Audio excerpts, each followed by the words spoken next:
आज हम एक नई सीरीज और नई कहानी के साथ जुड़ चुके हैं। आज जो कहानी बोलने का हमारा उद्देश्य है, वास्तव में एक साधनों की कमी कभी भी विकास में बाधक नहीं हो सकती। ठीक है, साधन आवश्यक हो सकते हैं, बट विकास की कंडीशन नहीं हो सकते, शर्त नहीं हो सकते। तो एक छोटी सी कहानी है जो मेरे बहुत करीब है, और कहानी थोड़ी लंबी है, हल्की सी, आपको अंत तक सुनना पड़ेगा।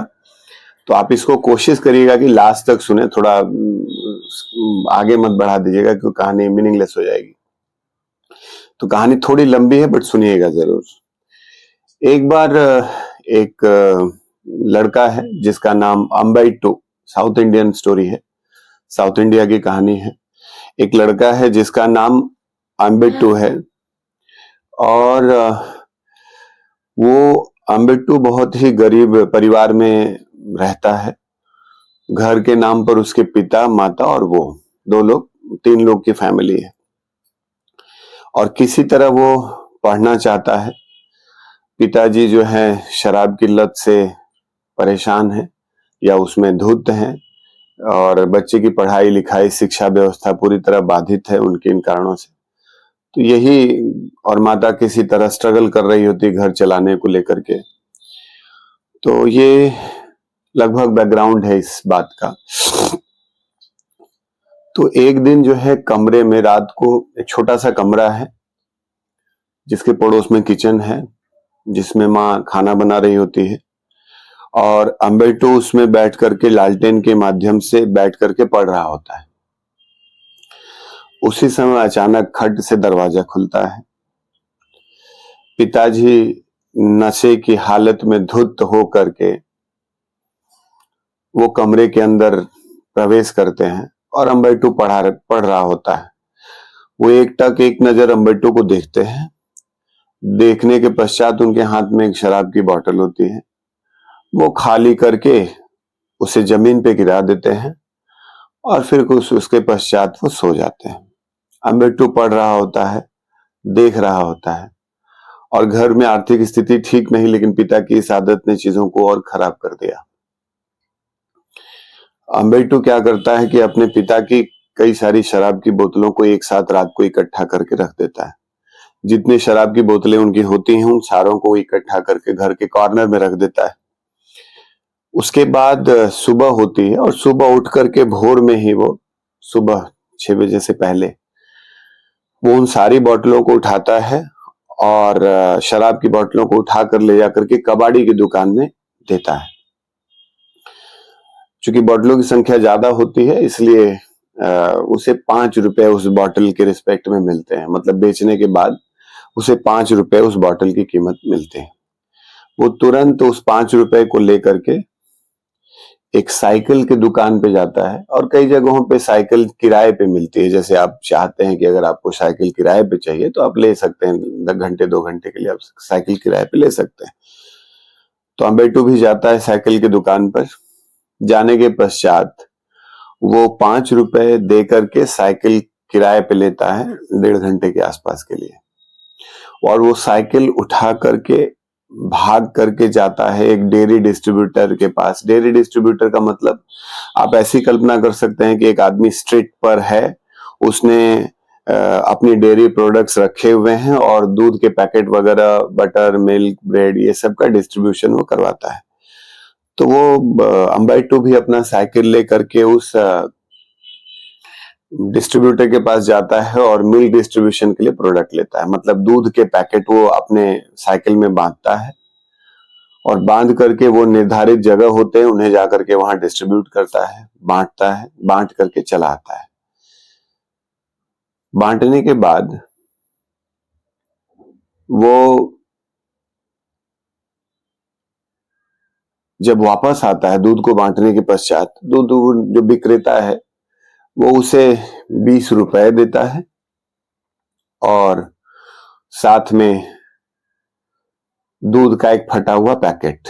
क्योंकि वो फटा हुआ डैमेज्ड पैकेट हो रहा होता है, तो दूध का विक्रेता उस पैकेट को दे देता है उसे।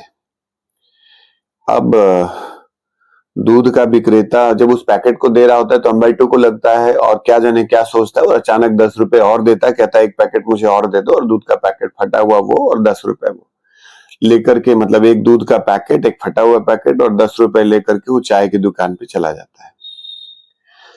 चाय की दुकान पे जाने के बाद चाय की दुकान वाले को वो दूध का 2 पैकेट और 10 रुपए उस समय के हिसाब से वो देता है कि मुझे चाय बनाकर दे दो, मैं इसे बांट के आऊंगा। तो दूध वाला इस कंडीशन पे एग्री हो जाता है कि उसका कुछ शेयर वो उससे ले लेगा। ठीक है, दूध वाला दूध से और 10 रुपए लेकर के चाय पत्ती डाल करके उसे चाय बना करके अंबेटू को दे देता है। अंबेटू उसी के कंटेनर में निकलता है और कंटेनर में लेने के पश्चात वो दुकानों पर चाय, सुबह जैसे लोग चाय पीते हैं जरूरत के हिसाब से, उस हिसाब से वो हर जगह पर अलग अलग चाय की दुकानों पर चाय अलग अलग बांट करके जरूरत बेच करके आता है। आने के पश्चात उसके पास करीब करीब 60 रुपए हो जाते हैं। 60 रुपए हो जाते हैं और करीब दिन के 8-9 बज चुके हैं। अब चूंकि दूध का डिस्ट्रीब्यूशन हो चुका है, चाय बेच चुका है, 9 बज चुके हैं, भाग करके तुरंत आता है। जाने के पश्चात वो स्कूल जाता है। स्कूल जाने के बाद वो अपने क्लास वगैरह अटेंड करता है, जैसे प्रायः स्कूल अटेंड होता है वैसे वो अपने स्कूल अटेंड करता है।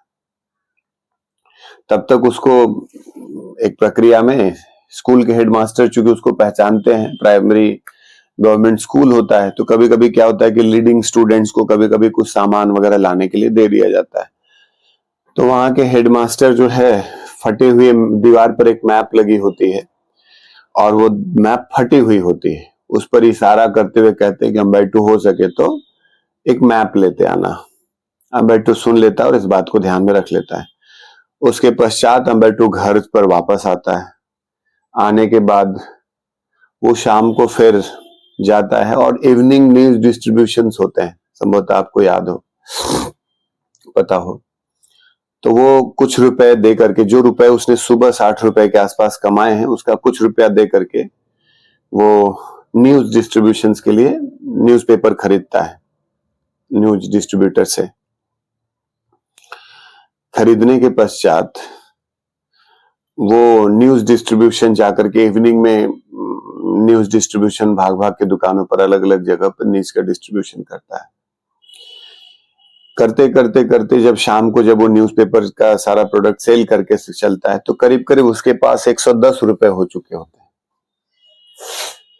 और सुबह उठता है तो उसके कुछ पैसे वो अपने गुल्लक में डालता है, कुछ अपनी माँ को देता है, कुछ अपनी माँ को देता है उस 110 रुपए में, कुछ अपनी माँ को देता है। और चूंकि हेडमास्टर सर ने बोला होता है तो वो 55 रुपए का मैप खरीद के ले जाता है जिसपे लिखा होता है MRP 80 रुपीज। तो चूंकि गवर्नमेंट स्कूल है, जो प्राइस MRP पे होता है टीचर उसको पकड़ा देता है। तो इस प्रकार वो 55 रुपए का मैप खरीद के स्कूल में ले जाकर के देता है, वहां से वो 80 रुपए या कुछ ऐसा मिलता है। अगर आप इस पूरी बात को देखें और इस प्रकार वो दिन तक आते आते करीब 140 रुपए तक की अर्निंग कर चुका होता है या कुछ ऐसा ही। आप इस बात को कहानी के तौर पे अगर सिलसिलेवार ढंग से देखें तो एक यात्रा केवल शराब की कुछ बोतलों से शुरू हुई है। शराब की कुछ बोतलें जो वर्थलेस थी, मीनिंगलेस, जो फेंक दी जाती, उन बोतलों को लेकर के बेचा गया। धीरे धीरे इनोवेटिव और क्रिएटिव आइडियाज के साथ जोड़ते जोड़ते वही 5 रुपए शाम तक जाता है, 140 रुपए हो गए। ये कहानी सामान्य अपीयर हो रही है, लेकिन अगर आप इस पूरे इवेंट को कनेक्ट करें तो इसके हर पार्ट पर क्रिएटिविटी है, हर पार्ट में पॉजिटिविटी है। साधनों की कमी कभी भी किसी के विकास में बाधक नहीं हो सकती, कभी भी किसी के विकास में बाधक नहीं हो सकती। साधन एक शर्त नहीं है। साधन कभी भी शर्त नहीं हो सकते। अगर साधनों की कमी भी हमारे जीवन में है, केवल हमारी इच्छा शक्ति अगर प्रबल हो तो रास्ते अपने आप बना लेते हैं। जैसे किसी शायर ने खूब कहा है कि मैं बहता हुआ सा दरिया हूं, मैं अपने रास्ते खुद बना लेता हूँ। मीनिंग कुछ ऐसा ही है। रास्ता दरिया जो है बस बहता है और वो रास्ते अपने आप बनते चले जाते हैं। तो साधनों की कमी कभी भी विकास में बाधक नहीं हो सकते और शर्त भी नहीं हो सकते। केवल और केवल इच्छा शक्ति का प्रबल होना और काम करने की इच्छा शक्ति का होना बहुत ज्यादा जरूरी है। तो कहानी थोड़ी लंबी थी, बट मुझे लगा ये शेयर करना चाहिए। काफी दिन से मेरे दिमाग में थी, तो मुझे लगा ये बात बतानी चाहिए। तो कैसी लगी ये जरूर बताइएगा। और मैं रिक्वेस्ट करता हूं कि निश्चित रूप से ये कहानी बहुत ही प्रेरक है। इसे कई माने अपने बच्चों को जरूर सुनाएं, दिखाएं और समझाएं कि हमने कहा कि हमें उनके अंदर कुछ वैल्यूज इनकलकेट करने की जरूरत है और समाज में कुछ अच्छे थॉट्स जा सके इसकी बताने की जरूरत है।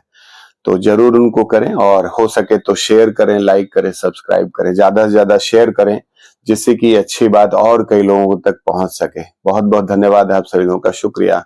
आप सभी लोगों का दिन शुभ हो।